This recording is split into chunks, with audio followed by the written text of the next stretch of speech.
Sometimes I wryly joke that in 1947, the United Nations let it slip that it supported the establishment of a Jewish state, and it has spent all the years since trying to walk that back. We will never understand UNRWA unless we understand that it's first and foremost a Palestinian organization.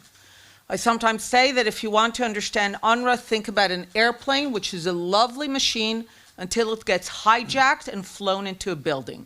In the same way, UNRWA, like Adi described, started with the best of intentions to settle Arab refugees from the war, was hijacked by the Arab refugees themselves to become a purely Arab-Palestinian organization for the singular cause of ensuring that the Jewish state knows not a day of peace until it is undone.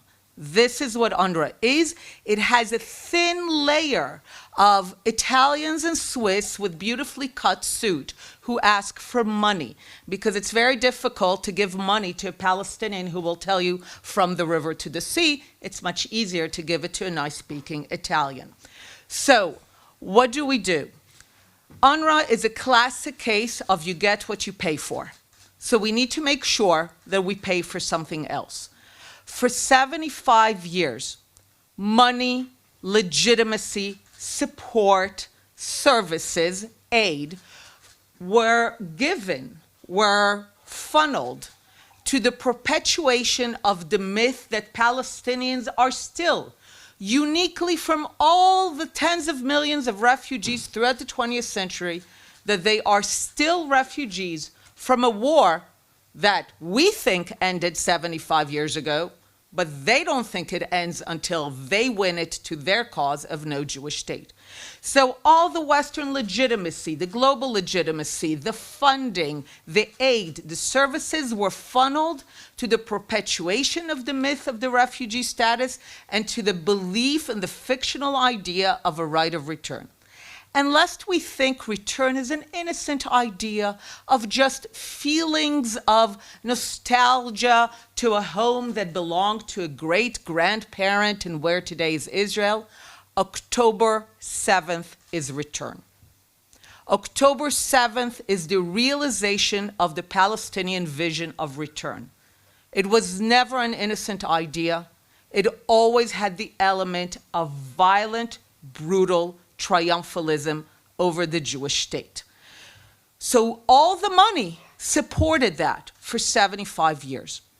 So what we need to ask right now is not who will replace UNRWA. That doesn't matter. What? What will replace UNRWA?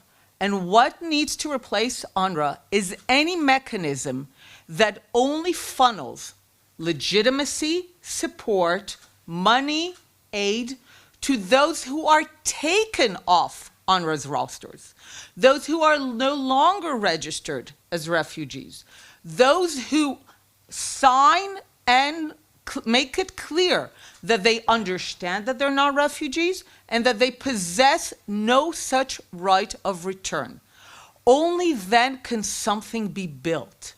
Adi and I are on the record now with books and essays and lectures and meetings telling donor countries for years, don't give a single dollar, don't give a bag of cement to UNRWA anywhere, and certainly in Gaza, as long as the people of Gaza, 75% of whom are still registered by UNRWA as refugees from Palestine, don't give them anything as long as their dominant ideology is not to think of Gaza as the home which they wish to make into the pearl of the Mediterranean, the Dubai of the Levant. As long as their ideology is to literally use Gaza as a launch pad to liberate Palestine from the river to the sea, Adi and I are on record as telling donor countries, you are guaranteed that all your money, your aid, your bags of cement will go into turning Gaza into a highly effective war machine in order to exercise the brutal vision of return. So this is what we need to say. Doesn't matter who replaces UNRWA. What? Reverse the equation. Legitimacy, money, aid, services will flow only to individuals who have been stricken off UNRWA's rosters, if it still exists, and who themselves testify that they understand that they're not refugees, that they do not possess a right of return, and they have no intention of liberating Palestine from the river to the sea. And I want to end with one thought. October 7th should put an end to the notion of the poor Palestinians, the ones who constantly need aid, money, support. The Palestinians are a highly capable people. October 7th required years of planning, massive investment in infrastructure, strategy, discipline, vision, a perverse vision, but vision. The Palestinians are not an incapable people. They are a people with terrible priorities. For a century, they decided to devote all their substantial capabilities not to building something for themselves, but in order to destroy the Jewish state.